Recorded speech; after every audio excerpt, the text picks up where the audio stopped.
ধরুন যে আমরা প্রথমে একটা কিওয়ার্ড লিখে সার্চ দেবো গুগলে, একটা কিওয়ার্ড লিখি আমরা ধরুন লিখি যে how to lose weight, how to lose your weight বা লুজ ওয়েট ফার্স্ট। এখানে ধরুন এটা আমাদের কিওয়ার্ড। তো আমরা প্রথমে আমরা এটার জন্য দেখব যে এখানে দেখব, নিচে আসবো আমরা নিচে আসবো, নিচে এসে দেখবো যে এটা নিয়ে আসলে মানুষগুলো কী কী লিখে সার্চ দেয়। How to weight loss fast in 2 weeks, এই যে এইটা কিন্তু ভালো একটা কিওয়ার্ড, এখান থেকে কিওয়ার্ড পেতে পারেন আপনি। তারপর আরেকটা ভালো keyword how to lose weight without exercise, এটা একটা ভালো কিওয়ার্ড। এখান থেকে আপনি কিওয়ার্ডগুলো নেবেন প্রথম অবস্থায়। এরপর আপনি যাবেন উপরে গিয়ে দেখবেন যে মানুষ কী কী লিখে সার্চ দেয়। How to weight loss in 7 days naturally, how to weight loss 5 kg in week, can I drop 10 pounds in 3 days, এইগুলো মানুষের প্রশ্ন। তো মানুষ কিন্তু আসলে যখন জানতে চায় তখনই প্রশ্ন করে।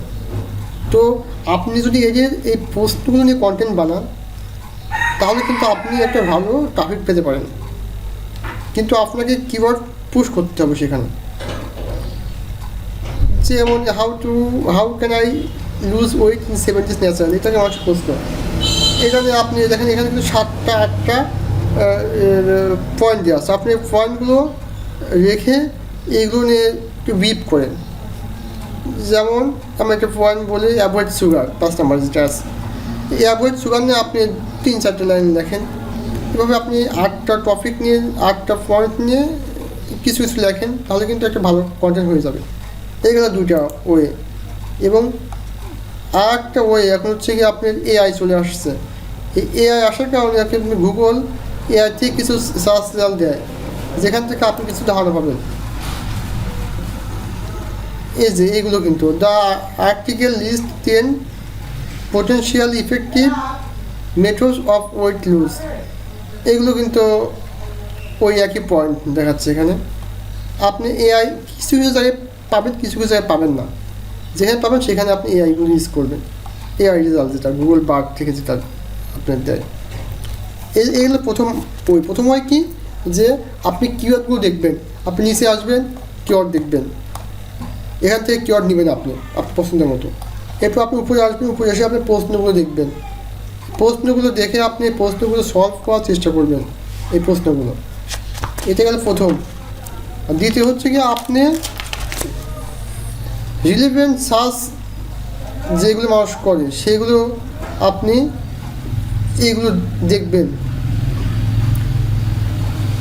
রিলেভেন্ট সার্চ, এটাই হচ্ছে রিলেভেন্ট সার্চ যেটা আপনি দেখবেন প্রথমটার মধ্যে, যে আপনি এইগুলো দেখবেন যে রিলেভেন্ট সার্চ কী কী আছে, এখান থেকে নিচ থেকে দেখবেন। আমাদের প্রথমটা হলো ক্লিয়ার। বা দ্বিতীয় পয়েন্ট হচ্ছে স্লিপিং কন্টেন্ট, এই জিনিসটা নতুন শোনাতে পারে, কিন্তু স্লিপিং কন্টেন্ট কাকে বলে সেটা আসলে জেনে আসি। যেমন ধরুন আমরা এইখানে একটা আর্টিকেলে যাই, যেমন how weight lose belly fat hair life. আচ্ছা, আমরা এখানে দেখবো যে কন্টেন্টটা কবে দেওয়া হয়েছে, অ্যাকসেপ্ট করে নিলাম। আমরা দেখেন এখানে আমি কি বলছিলাম দেখছেন, যে পয়েন্টগুলো কিন্তু তারা মার্ক করছে, দেখছেন 2, 3 এরকমভাবে তারা 8টা পয়েন্টই কিন্তু তারা হচ্ছে গিয়ে একটু ধরেন এই পয়েন্টের hang out with help focus friends, তার এখানে একটু কিছু লাইন লিখে দিচ্ছে আর কি, 2-3 লাইন লিখে দিচ্ছে, এরকমভাবে লিখে কিন্তু কন্টেন্ট তৈরি করছে ওরা। তো ধরেন যে এই কন্টেন্টটা ধরুন দেওয়া হয়েছে হচ্ছে গিয়ে ধরুন 1 বছর আগে, কিন্তু সেটা আপডেট করা হয়নি। এটাকে বলা হয় স্লিপিং কন্টেন্ট, যে আপডেট করা হয়নি। আপনার উচিত হচ্ছে কন্টেন্টটাকে আপডেট করে দেয়। দেখুন আমরা আর একটা রেজাল্টে যাই, এখানে গেলে হয়তো দেখতে পারবো, এটা অন্য ল্যাঙ্গুয়েজ, এটা দেখাতে পার নাই।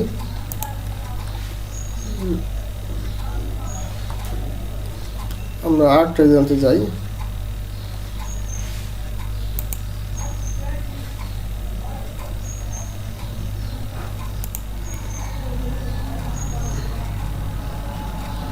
এখানে বলে 6 স্টার, এখানে 6টা পয়েন্ট দিয়ে আছে সম্ভবত, 6টা পয়েন্ট দেখছেন। এখানে কিন্তু ডেট দেখছি আমরা, এটা কবে পাবলিশ করছে, এটা আপনার 22শে জুন 2024, প্রায় 1 বছর পার হয়ে গেছে এই কন্টেন্টের পাবলিশ ডেট।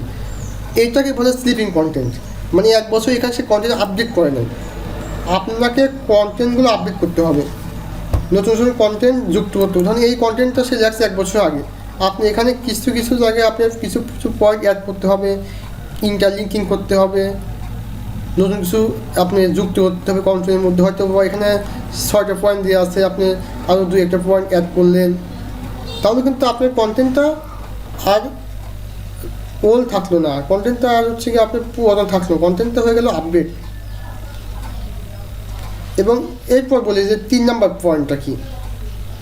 3 নম্বর টিপসটা, এই কন্টেন্টের শুরুতে আপনাকে ইন্টারলিঙ্ক ইউজ করতে হবে, অর্থাৎ আপনার ওয়েবসাইটের ভিতরে থাকবে এই লিঙ্কটা।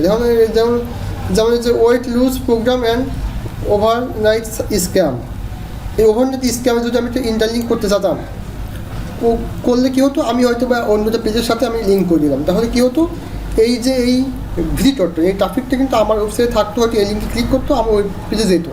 তাহলে কিন্তু আমার একটা পেজ থেকে পেজে যাওয়া মানে আমার ওয়েবসাইটে টাইম বাড়তেছে, টাইম স্পেন্ডিং বাড়লো, তাহলে আমাদের ওয়েবসাইটের অন্য পেজে যেই কিওয়ার্ডগুলো আসে, অন্য পেজে যেই লিঙ্কিং করে রাখে, সেই কিওয়ার্ডে আমি যদি ক্লিক করতে দিলাম ওই পেজে গেলে কী হবে, ওই পেজের অথরিটি বেড়ে যাবে। এভাবে কিন্তু আরেকটা কিওয়ার্ড র্যাঙ্ক হয়ে, আপনাকে আমি দেখাচ্ছি, এই দেখেন আপনারা, যদি আমরা আরেকটা রেজাল্টে যাই, যেমন এটা আমরা গেলাম, আবার দেখছেন এখানে কিন্তু প্রথমে ইন্টারলিঙ্ক করে রাখছে, দেখছেন ব্ল্যাক ভ্যাসেল, এটা নিয়ে একটা কন্টেন্ট সে লিখছে। এই কন্টেন্টের সাথে আমি যদি এখানে ক্লিক করি, তাহলে দেখেন আমি কিন্তু চলে যাব ওখানে,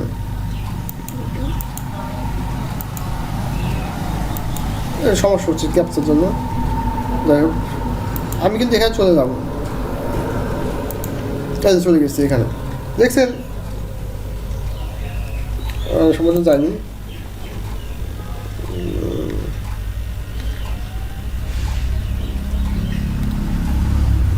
তো আপনার কাজ হচ্ছে একটা ইন্টারলিঙ্ক করে রাখা, যাতে আপনার ওই ধরুন এখানে আগে কন্টেন্ট দিবেন আপনি বলার ফেসেল নিয়ে বা একটু কিছু নিয়ে, সেই কন্টেন্টে আপনার ভিডিওর গেলে কী হবে, যে আপনার কিন্তু অন্য পেজে আপনার যদি একটা ট্রাফিক যায়, তাহলে একটা ভিজিটর যায়, তাহলে আপনার ওই পেজটা কিন্তু ঘুরের কাছে প্রায়োরিটি পাবে, প্রাধান্য পাবে।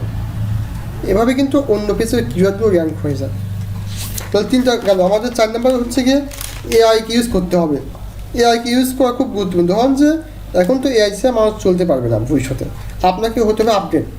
তো আপনার কাজ হচ্ছে কি কিছু এআই টুলস এখানে নিয়ে আসা। ধরুন একটি ওয়েবসাইট, সাপোজ এই ওয়েবসাইট ধরুন অনেকগুলো পেজ আছে, কিন্তু এখানে কোনো টুল নেই।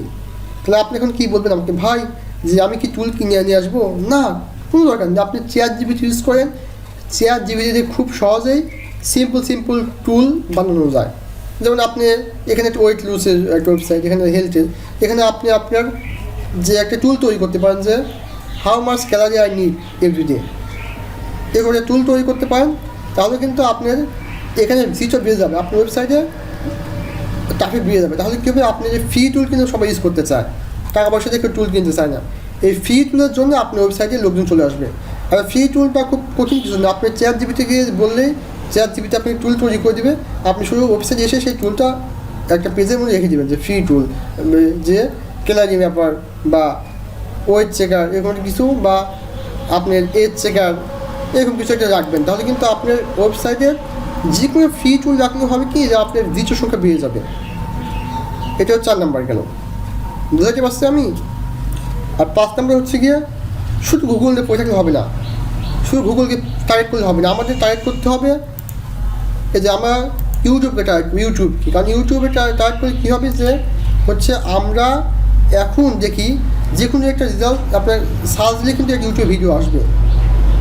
ইউটিউব কিন্তু গুগলের পর সেকেন্ড একটা আপনার সার্চ রেজাল্ট হয়ে গেছে, how to weight food fast. এখানে আমি ক্লিক দিলাম, দেখছেন ইউটিউবে ভিডিও চলে আসছে, দেখছেন ইউটিউবে ভিডিও আসবেই। কাজে আমাদেরকে শুধু গুগল থাকলে হবে না, আমাদেরকে ইউটিউবে এখন সেকেন্ড লার্জেস্ট সার্চ ইঞ্জিন হয়ে গেছে। তো আমাদের ইউটিউবকে টার্গেট করতে হবে এবং সাথে সোশ্যাল মিডিয়াকে টার্গেট করতে হবে, যে ফেসবুকে একটা আপনি একটা পোস্ট দিলেন, সেই পোস্টে আপনি ওয়েবসাইট লিঙ্কটা দিলেন, তাহলে কী হবে যে আপনার ওয়েবসাইট থেকে ট্রাফিক আসবে, আপনি ইউটিউব চ্যানেল থেকে আপনার ট্রাফিক আসবে, এভাবে কিন্তু আপনার গ্রোথ বেশি হবে। তাহলে কিন্তু আপনার ওয়েবসাইটে সবাই চলে যাবে ডাইরেক্ট ওখান থেকে, তাহলে কিন্তু আপনি বাইরে আছে ট্রাফিক পাচ্ছেন, আপনি ওয়েবসাইট থেকে পাচ্ছেন ট্রাফিক গুগল থেকে, এবং ওয়েবসাইটে আপনি ট্রাফিক পাচ্ছেন ইউটিউব থেকে, পাচ্ছেন ফেসবুক থেকে। তাহলে কিন্তু হচ্ছে আপনার আদার সোর্স থেকে পাচ্ছেন যখন ট্রাফিক, তখন কিন্তু গুগলের কাছে ওয়েবসাইটটা আপনার খুবই আপনি হচ্ছে গিয়ে প্রায়োরিটি পাবে।